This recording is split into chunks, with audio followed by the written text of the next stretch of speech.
গোলকের গোবিন্দ আছে শুয়ে। ভক্ত তখন করজোরে দুই চোখের পানি দিয়ে ছেড়ে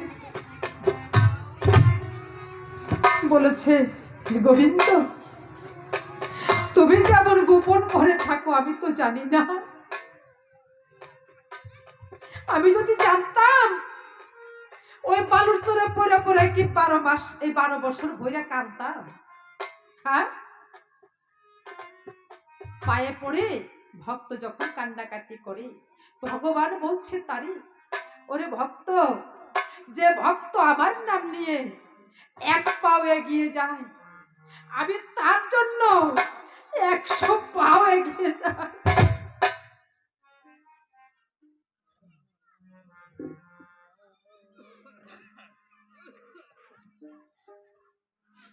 আমি যে ভক্ত বড় ভালোবাসি, ভক্ত ছাড়া আমি বাঁচি না।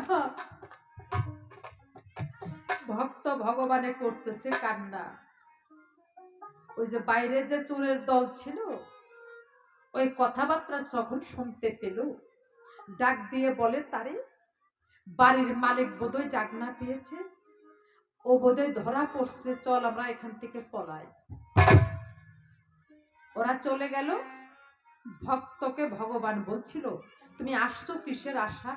এখন তুমি চেয়ে নাও আমার কাছে তোমার মনে কি বাসনা আছে। ভক্ত বলছে, তাহার ঠাই এই মায়াময় জম্বুদ্বীপে আমার থাকার ইচ্ছা না।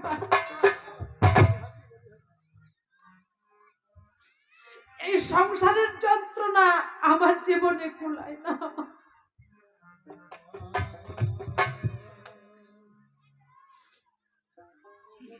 আকাম কুকামের সময় কেটে যায়। তোমার নাম নিতে গেলে, তোমার কাজ করতে গেলে কত বাধা যে পড়ে এই জায়গায়। তোমার নাম নেওয়ার জন্য আল্লাহ বানিয়েছে মুড়ে, তোমার কাম করার জন্য বানিয়েছে মুড়ে, সে সমস্ত দিকে আমি যেতেই পারি না রে। কাজে তোমার কাছে পরিপ্রার্থনা, তোমার জিনিস তোমার সঙ্গে নিয়ে যাও, এই আমার মনের বাসনা হে প্রভু তোমার চরণেতে লও।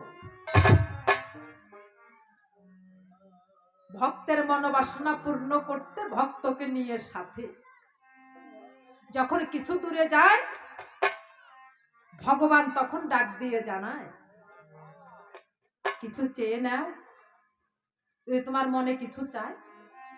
তখন পায়ে ধইরা জানায়, হে গোবিন্দ, হ্যাঁ কিছু এখন চাইবো তোমার কাছে, আমার এখন মনে পড়েছে, তোমাকে কিছু দিতে হবে আমার কাছে। বলে কি কি নেবে?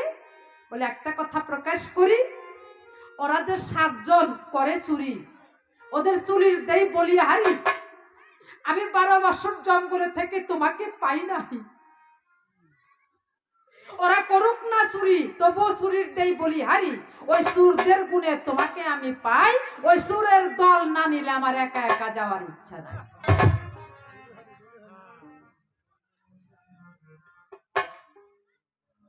ভগবান পড়েছে ভক্তের পেছে, আর কি উপায় আছে? হ্যাঁ, চুরের ঘাটে গিয়ে ভগবান নাও ভিড়াইছে, চুরের দল সঙ্গে নিয়া ভক্তকে সঙ্গে নিয়া স্বর্গধামে চলে যায়। কাজেই বলতেছি সবাই, আপনারা আছেন সবাই সাধু, সবাই সাধু, সবার সৎমন এখানে বসেছেন যতজন। আমি গীতা রানী সারা জীবন খালি অনেক পাপ করেছি, সেই পাপের থেকে মাপ পাবো কিনা তা জানি না, কিন্তু জানি সাধুর কৃপা হলে পরে চুরো সাধু হতে পারে। সেই আশা নিয়ে অন্তরে দাঁড়াইলাম ধর্মরাজ সভায়, আপনাদের চরণে স্থান দিবেন এই প্রার্থনা আবার নিবেন, এই প্রার্থনা আপনাদের চরণে আমি।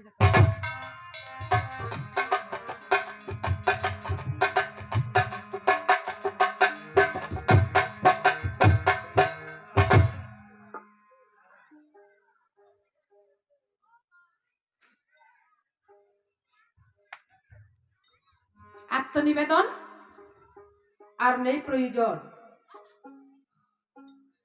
ভুল ত্রুটি হলে পরে নিজের সন্তান মনে করে সকলে আমাকে করিবেন মার্জন। এখন পালার কথা ধরি।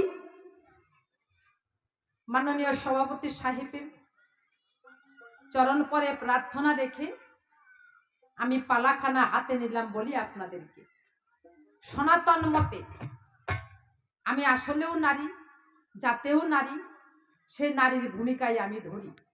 মাগো, আজকে আমি একটি সন্তান হারা মা।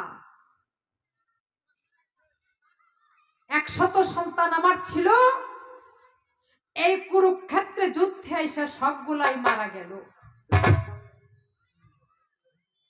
এই নারী জাত যদি টাকার গদির উপরে শুয়ে রাখে, যদি মা বলে ডাকে না তাকে, ওই টাকার গদির উপরে শুয়েও কিন্তু কোনো সুখ শান্তি আসে না। যদি থাকে গাছতলায়, একটি সন্তান যদি মা তারে কয়, ওই গাছের তলায় থেকেও তার সুখে দিন যায়। কাজেই বলি সবার কাছে, তাই 100 সন্তান আমার ছিল। এই যুদ্ধক্ষেত্র, যুদ্ধক্ষেত্র মানে প্রতিটা ঘরে ঘরে যুদ্ধ চলছে, তাই না? প্রতিটা ঘরে ভালো মন্দ আছে, প্রতিটা ঘরে হাসি কান্না রয়েছে, প্রত্যেকটা ঘরে যুদ্ধ বিগ্রহ স্বামী স্ত্রীর মধ্যে চলছে, ধ্বংস হইতেছে, কেউ লাভ করতেছে। আমি বলি সবার ঠাই এটাই কুরুক্ষেত্র। কুরুক্ষেত্র মানে মানুষের দেহটাই যদি কুরুক্ষেত্র বলেন তাও অসুবিধা হবে না। তবে আমি বলি সবার কাছে তবুও মহাভারত নিয়ে আলোচনা করতে চাই। 100 সন্তান আমার ছিল, এই যুদ্ধক্ষেত্রে এসে, কুরুক্ষেত্রে যুদ্ধে এসে আমার সন্তানগুলা মারা গেল। সাক্ষীকে ভগবান শ্রীকৃষ্ণ, তিনি ছিলেন রথের সারথি। অর্জুনের হইল ভগ্নিপতি, অর্জুন হইল এই কৃষ্ণের ভগ্নিপতি। সবার প্রতি আমি বলে যাই, এক পক্ষে ছিল 5 জন আর এক পক্ষে ছিল 100 জন।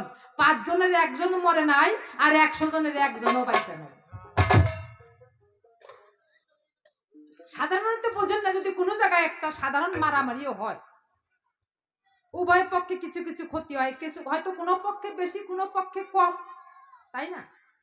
এবার তোমার কাছে বলতেছি, ধরে এখন তুলতেছি, কিন্তু এই যুদ্ধক্ষেত্রে, কুরুক্ষেত্রে যুদ্ধে এক পক্ষে ধ্বংস হয়েছে, আরেক পক্ষে মোটেই মরে নাই।